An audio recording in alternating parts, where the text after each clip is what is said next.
Hey, it's Mac with PriceActionTradingSystem.com, and it is Thursday. It's January 16th. This will be our chart lesson for today, and this is going to wrap up our week. No chart lessons on Fridays anymore, so um, can't believe we got another week. We're already 2 weeks into January. It seems like they're just flying by. This week was a little short for me because I missed Monday, I guess, with my jury duty. But anyway, today was, even though we had a pretty good move up today, really most of the trading day we were just flat. There was still an upward bias here because we traded up into this, and so that still gives us an upward bias. And then you notice once we broke out that we actually went higher, and I just actually doubled this two-tiered channel, and that pretty much found your highs up here. But once we started going higher, I wouldn't be afraid to measure this first leg up here. And then I would just measure from where we started higher again, which is right there. And you can see that was almost a perfect measured move. So, but most of that move came either in the overnight session or after 2 o'clock this afternoon. During the middle of the day, there was nothing going. I mean, this is about as tight a channel. And the thing again here, it's not a real clear and consistent um, highs and lows. It was a little clearer off the highs than it was the lows. So, and there was quite a few congestion areas here, like these little tight areas like this right here. You just have to stay out of that. There's one right here. I ended up marking this one, but we'll talk about it when we get there. But we were pretty tight right here as well. But definitely this area right here, this area here, here, here, and right here. You got to be really careful in those areas. So you're better off just to stay out of those areas because you'll get whipsawed. And really what you want to do is look to try to get in off the lows and to the long side and short off the highs on a range day. And that's pretty much the only way you could play. Unfortunately, all the clear trades seem to be off the high side, and you didn't have as good an opportunity off the low side. You got to be real careful in the middle of a range. And so I marked a couple of them in here green because we were probably headed to the other side, but you got to be careful in there. So just wasn't as clear off the low side. But let me back out and we'll talk about the trades and wrap the week up, wrap the day up and wrap the week up. So let me back out here again and just show you what I was looking at early on. Early on, it looked like we had a channel working up, and then when we overshot it, just find an equal distance, and you can see that's where we turned down. But then we just kind of started this flatter channel here. There's actually a real steep, more shorter term channel here, and you can see that right up through there. And you can see prices actually overshot that and then reversed. And then we just started working sideways. And you can see that trend line right there. And you can see the upper side came into place here later. So these really converged into the original trend line. And so you'll see that a lot. These early ones are a lot of times a little steep, and they'll flatten out some. So you need to, once you start seeing prices working, you can see the EMA is still pointing up, but we're turning in the middle of nowhere, it seems like, almost here. And so there's got to be a reason. So always look for another trend line. And I probably don't say this enough, but drawing these trend lines and stuff is a skill. And people, if you're new to this, these are hard to find probably. And it doesn't, but just keep working at it, keep practicing. I mean, I can see them. I can glance at the chart and see them without even drawing them just about now. But I've trained my eye to see them, and I've honed that skill, and it's indeed a skill. So just keep that in mind. If you're not very good at the trends right now, just keep working on it. The key is they should fit in here neatly. Notice how prices turn consistently off the low line, and then they turn down consistently off the high line. That tells you that you got it in the right place. So, if you've got this line way down here and you're overshooting up here and all, then you probably got it wrong. Or if you've got it way up here and prices are never getting there and turning down, then you probably have it wrong, or you've drawn it wrong or something. So keep that in mind. And I've circled this for a reason. We'll talk about it here. This is right at 7 o'clock. And this is another bounce right off the trend line. But more importantly, it's a failed second entry short. Notice that knee low, first entry, and then there's a second entry. And there's actually you could actually say that there was a failed second entry short right there when it broke higher, but it wasn't really a failure. It continued lower. But I circled this because I had a trader say, hey, there was a failed second entry long right here, and I went, or short right here, and I went long and then got stopped out only to watch it do exactly what I thought it was going to do. What could I do to avoid that? Well, the problem was he didn't have this secondary trend line, and anytime prices are just turning in the middle of nowhere for no reason, they're suspect. Just like right here, yeah, that looked like a failed second entry short, but at this point you wanted to wait for it to come back to one of the trend lines. Just because you see a failed second entry short or a second entry long or a second entry short, you don't just take them because they're there. You take them because they're at key entry points. And yeah, sometimes you can consider the EMA a key entry point. But if you saw this trend line right across here, you would know better than to go long right there. You'd be waiting for it to come back to here, or maybe even back to this other possible trend line. I guess this trend line is confirmed because you've got your first two swings and a third touch. But we really need to see prices bounce off this trend line again, which they do right here. And that's the reason we don't come back down here again. We end up going back up because we're running into you're actually finding some support off the EMA and the trend line here. So, but the main thing is you want these things to happen at key entry points. And this is not much of a correction either here. I mean, it's really 2 bars and then you're going higher again. And so I could see how you could get tripped up there if you're not reading it right, or if you're trying to be a little bit aggressive. But if you are, and sometimes you're going to be wrong when you're trying to be aggressive, and that's just part of it. So, but I once I sent the trader a copy of my chart, and he saw how I had laid it out. I think it made more sense to him. But I could see how you could get tripped up there if you're looking for failed second entries. But the fact that we had a second entry long right here and didn't go much further than that,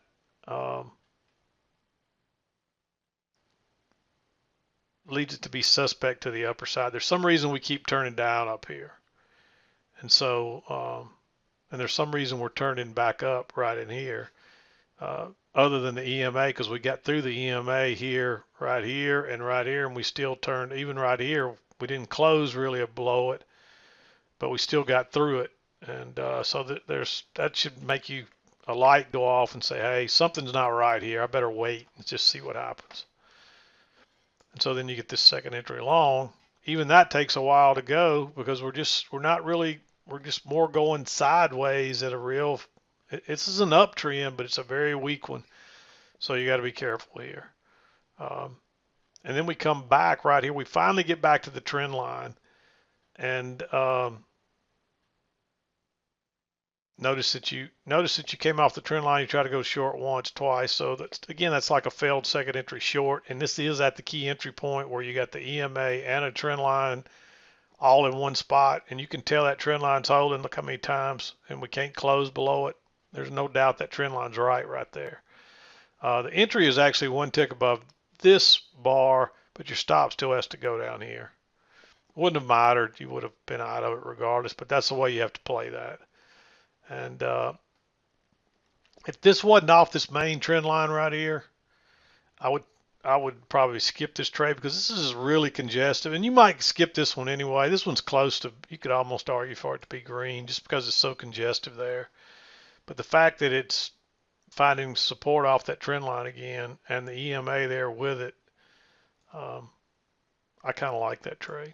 Of course, we run up to the upper side, turn back down, run up to it again. You might actually argue to enter right there.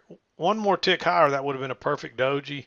It's still more leaning, has a bearish slant, so you might enter right there on that. That's basically a lower high. Let me get it drawn there. But we do have a break outside the main trend line, a move to a new high, lower high. But I'd probably wait and see if we got another a failed second entry long, which we do right there, and a nice little bearish bar. I like going short right there. And you had to think that maybe it'd bounce here, but it doesn't. It pushes on through. But that's the first break of that trend line, and it's been holding pretty steady all the way up. So when you get this little failed break lower here, you may take this. You're better off to wait on a higher low, which comes right here, but you had a little breakout right there, and it could fail, and that's a pretty strong trend down. So I'd want to wait for a true reversal pattern, which doesn't come till right here. But by the time you get that, look at all those bars stacked up, and that's a doji. Anytime you get 3 or more bars stacked in a row, side by side like that, and one of them's a doji, that's just basically congestion or a small trading range. And what's going to happen is prices are probably going to fail out both sides like they did here before they finally went higher. And unfortunately, you don't get a very good bar down here to go long with it, because it still does have a kind of an upward bias, because we're looking for prices to try to possibly retest the high on this break right here. Notice how prices gapped over that trend line right there. I haven't talked about that in a while, but that will often tell you if your trend line's in the right place.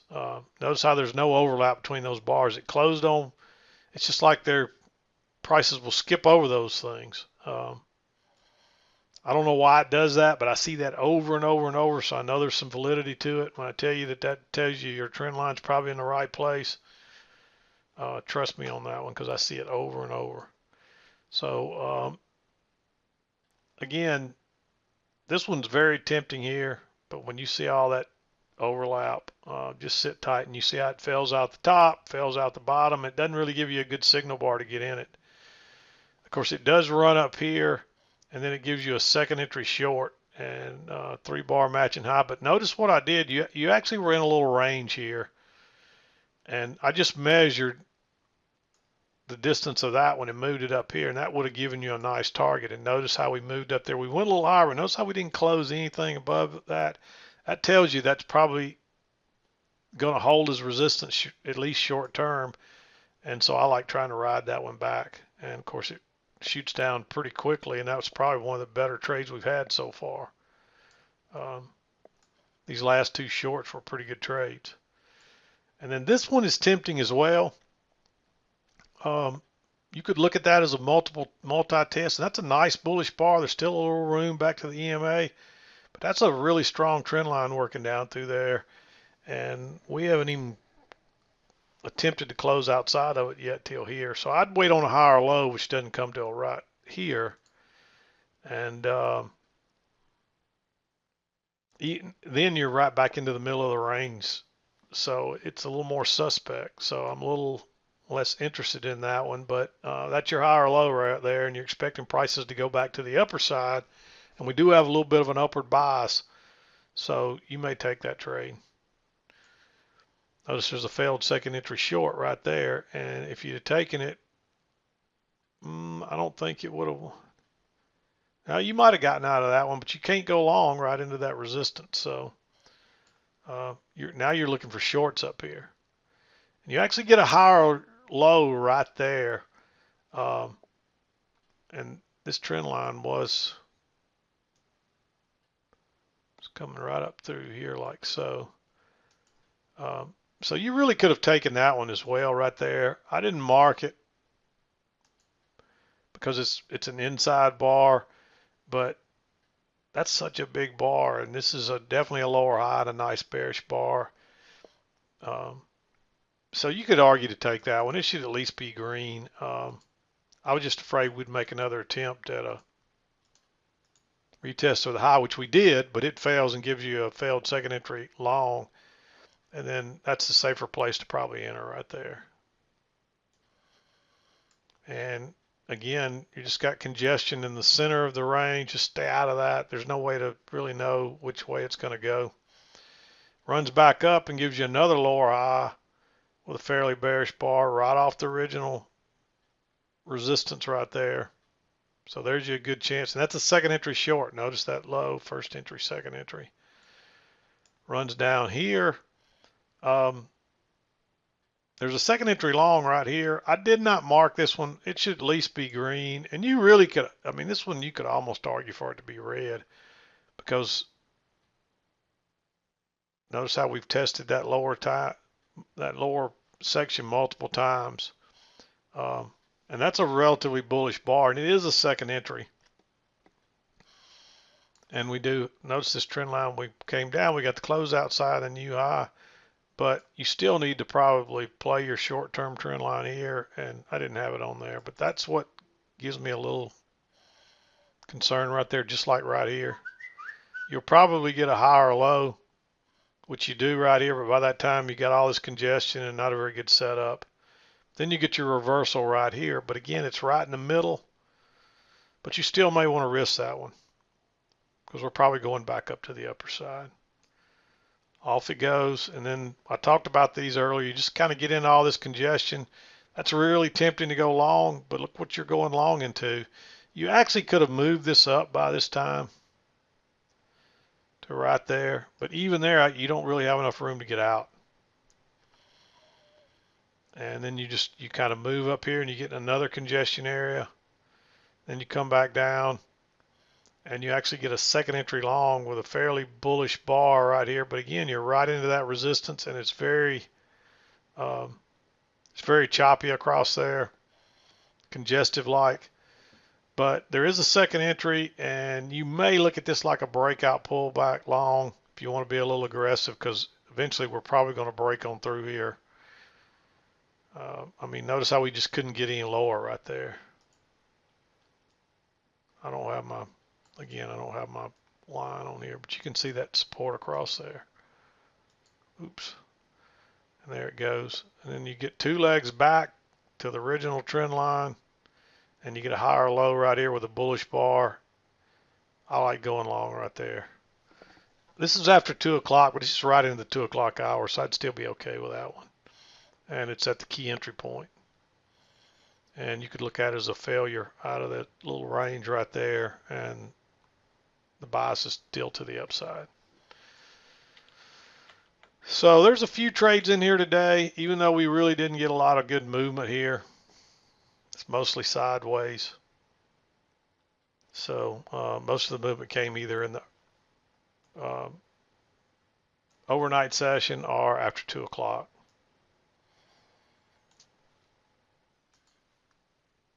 But anyway, that's what I saw today. Not a lot of movement, but there's still plenty of trades here. All you need is 2 or 3 pretty good trades today. If you're patient here, they were here. You just have to kind of wait on them and not get suckered into, it's so much of what we do here is mental. Your mind is always trying to talk you into bad trades and out of great trades. That's what. Don't ask me why that's the way it works, but that's what your mind will do to you. You'll talk yourself into a bad trade in a blink, and you'll sit there and in another blink talk yourself out of a perfectly good trade. So while you need to be hesitant about pulling the trigger at the wrong times, when the right trade does come, you can't be gun shy. You got to be able to pull the trigger without batting an eye and go with it. And sometimes that's easier said than done.